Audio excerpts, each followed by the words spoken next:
And with that being said, I guess we're not going to legalize cannabis, but okay, we're going to be going on a very quick short break. And when we come right back, we're going to be diving into the hot gossip segments. So get your snacks ready and get your juice tea.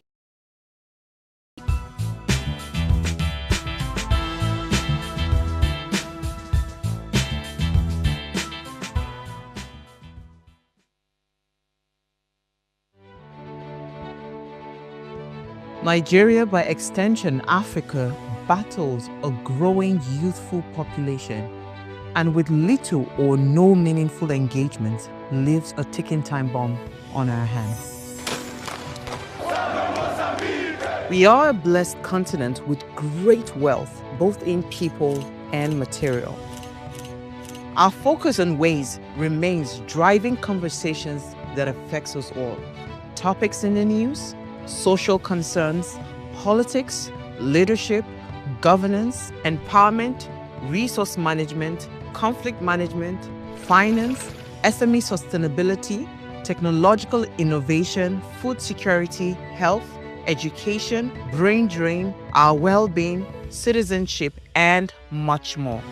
Our goal is to continuously drive these conversations, keep them burning at the table to effect a positive change both for our nation and continent.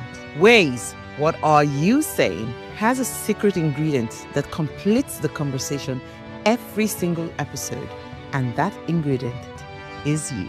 Our past conversations shaped our yesterday. To shape our tomorrow, we must keep talking. So, I want to hear you. Be a part of our live conversations Mondays through Fridays. And let's all have our say.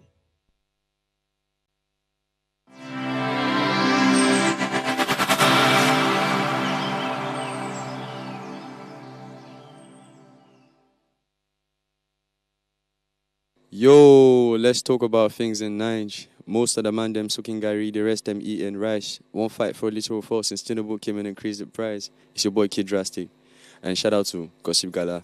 You can come on here to watch best gossips and trendy stories and this thing. So stay safe. Bless.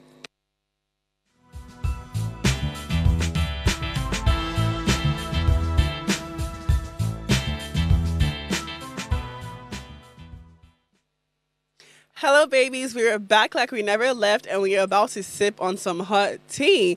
So let's dive into what's hot on the hot gossip segment today. So, Mr. I Just Want to Be High, aka Mr. Adekule Gold, has come out to say, life is vast and full of possibilities. There's always more connections to meet, more connections to forge, and more lessons to learn. So let's put up the post on the little write up that Mr. Dickley Gould gave us, this morning, and let's read it together.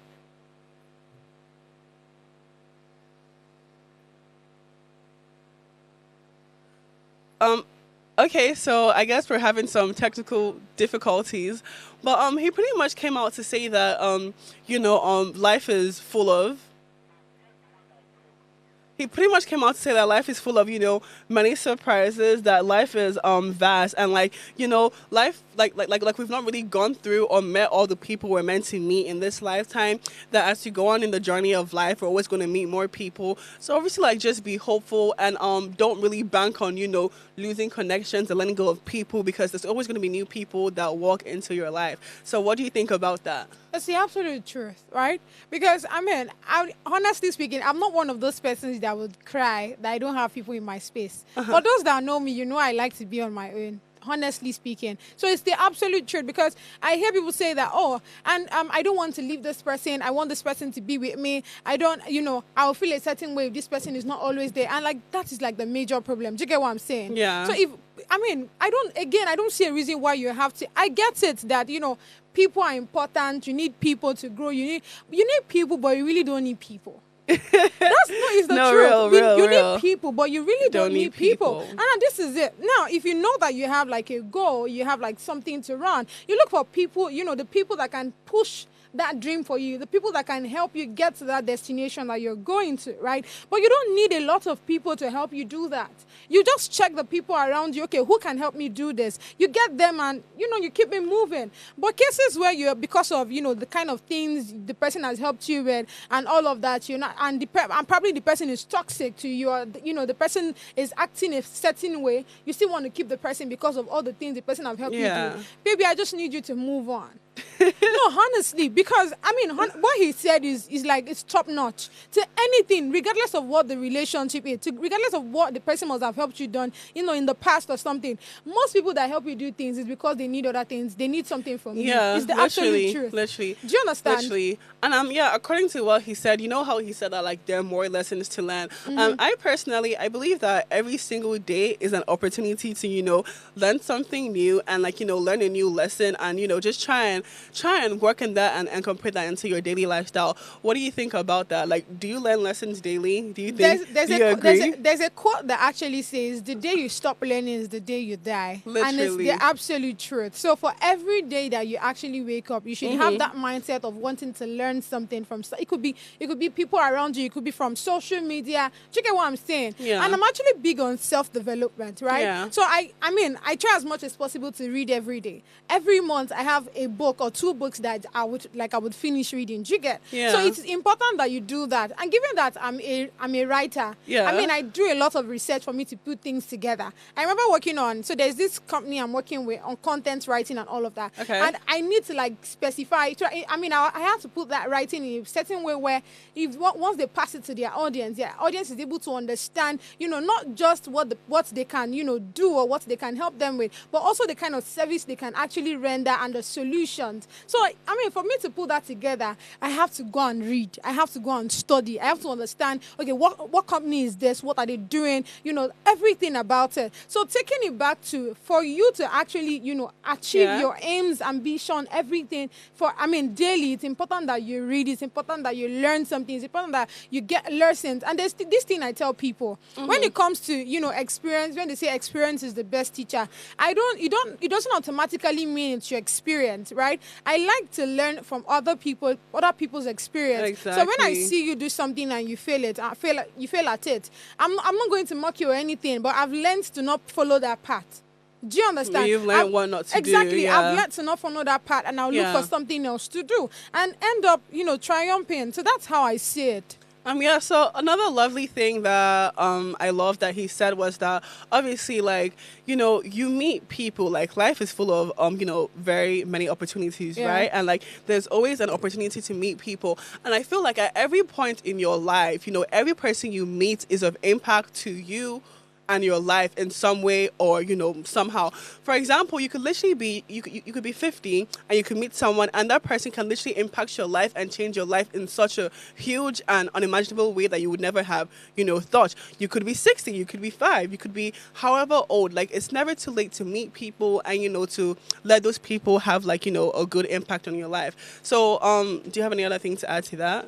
So meeting people, right, and networking. So I would say this because I hear you when you say that, or when you meet new people, they intend to, leave a positive impact. I'm sorry, but there are people that also leave negative impact as well. But that's why it's called experience. So whether negative or positive, you just learn from it. That's what I would say. Yeah, so obviously, if there's one thing we should take from Mr. Adekale Gold is that, never stop growing. Never be, afraid to, let go of certain things, lose certain connections, gain certain connections, learn new lessons. Because every single day you wake up is a very good day to, learn something and, just have, it's a very good day to have an opportunity to learn something and to grow as an individual and to just better yourself and your craft in any way possible. So, shout out to him. He's really out here dishing inspirational quotes. And I can tell you're a very big fan, aren't you? I love Adekunle Gold. Right? He's one of those persons that he tries. Okay, this is how I put it here. When you look at the Afrobeat, artist and all of that, he's one of those persons that have left positive impact. Yeah. Do you understand what I'm saying? Like even his music is healthy, just like his wife Simi. There's no time Simi is singing a song. There's this song that I love so much by Simi, and I can't stop. I'm listening from it. I don't know if you've heard of Ayo. My Let me hear blessings it. go now. Favor go now on me. Goodness and mercy follow me every day, every time when I sleep. So there's just this impact that they leave in their song. I don't think there's any time they go to record a song and they just go and sing rubbish. They're very intentional about the kind of song that they put out there. It's always very positive. It's always very mind blowing. It's party wise. So yeah, I mean, shout out to Adekunle Gold. He's actually very good. He's one of those persons that have left positive impact for like younger generation rather. And he's also one of those people that are suffering from sickle cell. Yeah, exactly. So you see him every time. He always advocates for it. He speaks on it. Even people that I know that I don't know if he runs an NGO, but I know that he like goes to those NGO that take care of people that have sickle cell dementia or something, and he just supports them financially, support them. I mean, he's just like that big brother. Do you get what I'm saying? Like that's how I see Adekunle Gold. Okay, so yeah, I mean, obviously, we've all had something to learn from Mr. Adekunle Gold today, and instead of sticking to the negative part of social media, I'm sure we could also that like there's a positive side where you could always gain something, learn something new, and just stay motivated. So we're gonna be going on a very quick break, but don't go anywhere because we're gonna be right back with the hottest gossip for today. So stick with us and get ready.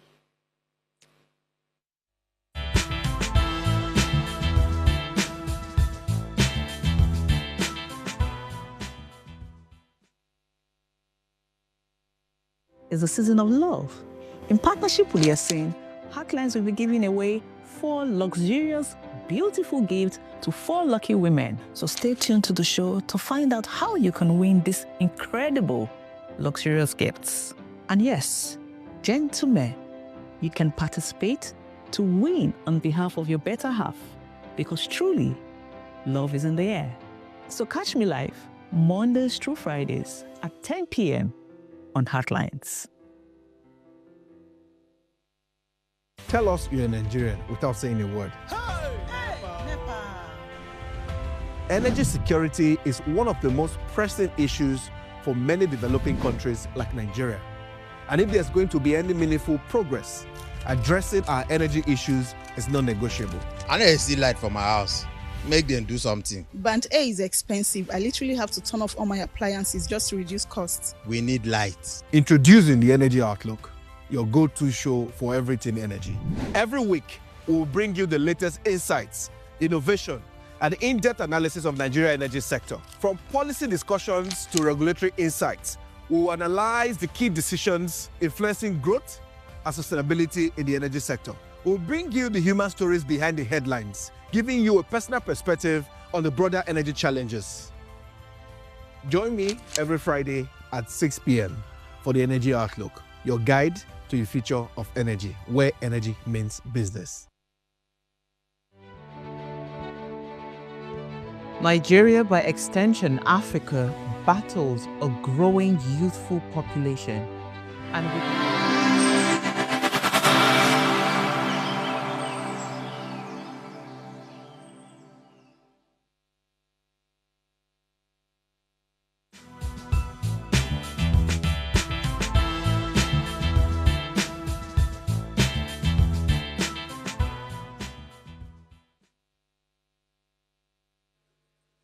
Okay, guys, and we're back, and it's time for the moment we've all been waiting for, the hottest gossip. And I can't lie, the hottest gossip today is not that very much of an exciting one. In fact, it's actually quite a devastating one, and this story literally reads: 28 bodies recovered after plane crash over Potomac River. Meanwhile, Donald Trump discussed hiring initiatives and diversity, equality, and inclusion. So, as you all know, or I'm not sure, as many may know, just yesterday in Washington D.C., there was a plane crash where 2 planes collided. An American Airlines flight, and then I think is a Black Hawk or something Hawk helicopter, a military plane, collided and literally causing both planes to explode in air, and there were literally no survivors possible. And obviously, while this whole devastating incident has happened, we've come to find out that there were also many important people on this flight, such as like the U.S. ice skating team, some of the members from the U.S. ice skating team, a professor from Harvard, just couple important people and a couple Russians on the plane. And Trump also, when he came out to speak about the whole thing, he obviously did not show any remorse or any care as to the whole incident, and he actually blamed the whole fact that the plane crashed on diversity, and pretty much trying to like blame it on like the whole Biden and Obama's administration. So yeah, the whole thing obviously is just very devastating. It's very sad, and I just, my condolences go out to all the families who have obviously lost their loved ones, and all the families going through a tough time right now, because wow, it is honestly shocking. What's Beauty, like, what are your thoughts? Okay, so there's really, I understand this back and forth between the whole, this diversity thing that Trump has said is the cause, right? And honestly speaking, like I was saying in the breakfast team this morning, I said I actually get the angle he's coming from, and I'll state it like this. Now, the DEI policy, which was okay by Obama and Biden, that's the diversity, equity, and inclusion, right? Yeah. I get it because, of course, because you will not say that, because this person is living with, disability, you will not allow this person work. Yeah. But the question is this person qualified enough to take that role? Do you understand what I'm saying? So in as much as I get the whole, diversity thing, they want, equity, regardless of how you look like, no matter the age, once you're of age and you've probably, practiced certain things, they're, come and work, come and do this, aviation is for everybody. Again, I get it. But the angle I want to come from is these persons that have been put, or assigned to this role, are they qualified enough to actually even be there? So it's one thing to say, it's one thing to say, I want these persons to go, I want these persons to work. I don't want it to look like it's only people that are complete, people that have their hands and their legs that should work. I want people that, okay, even if you don't have a certain part of your body, with you, doesn't mean you cannot work. But have you checked these persons if they are qualified enough to? So that's my own, that's my take on in all of this story. I don't know of Trump saying that it's diversity. For me, it's just more in the qualification, because again, why are two planes or helicopters or so, why are they crashing to themselves if the aircraft in question, has it been checked? Let's even start with that. Is there poor regulation? Is there technical issues? Those are part of the things that should be asked or that should be questioned on why this particular incident happened. Okay, not just on the diversity thing. So let me just come at you from this point of view. The diversity thing is not the issue. The diversity thing is what Trump is claiming. No. Let me finish. The diversity thing is what Trump is claiming, or is what Trump is blaming that was the cause of this aircraft. But when you actually think about this whole situation and you analyze this whole situation in depth, you'll come to find out that, first of all, Washington, D.C. has literally the most trained, the most trained base, the most monitored, plane sites, plane regulations, and whatever. So while this whole thing was happening, all checks were done. All checks were actually done because obviously Washington, D.C. is the most monitored, base, or where planes whatever, so and all of that. And obviously the planes go through their air traffic regulations and all of that. And also I saw a video where they had reached out to the helicopter and they had told the helicopter, are you aware of the other flight coming in? And the helicopter had said that yes, they had seen the other flight coming in, but apparently, quote unquote, they were mistaken. So there were two flights that were literally, one flight was leaving and then one flight was coming, and then the helicopter was coming from this direction, right? So what we know was that when they did their whole checks and regulations, the helicopter assumed that they were obviously referring to the other plane that was taking off and not the plane landing. That they had no clue of the plane landing, coming in and everything. But I feel like there's just something weird about that, because if you think about it, if you know America, this is a whole military helicopter, right? There's no way, if they had done all their proper air controls, air traffic rules, they had done all their proper checks, that they would not have seen that helicopter. So in my opinion, and just like most people are actually saying, I do feel like there's something fishy about this whole thing. I don't want to come out and say that, oh, maybe it was like, I'm not giving any of those, whatever, but I feel like there's just something fishy because I mean, this is like the first time in 15 years that we have something like this happening. And it is so rare for planes to actually, collide at a given state like that, especially is close to the landing area. Like, it's very much rare for planes to collide. So then you think about it, and I think where my whole disgust from this whole thing is just coming from Trump's, would I say Trump's interest, or just Trump's what's the word? I would say Trump's interest and Trump's empathy about this whole situation. I mean, if you see the way he came out, he did not seem empathetic. He did not seem to sympathize. He did not really seem to care. Rather, he just seemed to blame it on the fact that, oh yeah, this whole issue was based on the whole diversified and all of that. And then, when he was also asked a question about the claims he made and the statement he made, he came out to say that, oh, it's because I have common sense.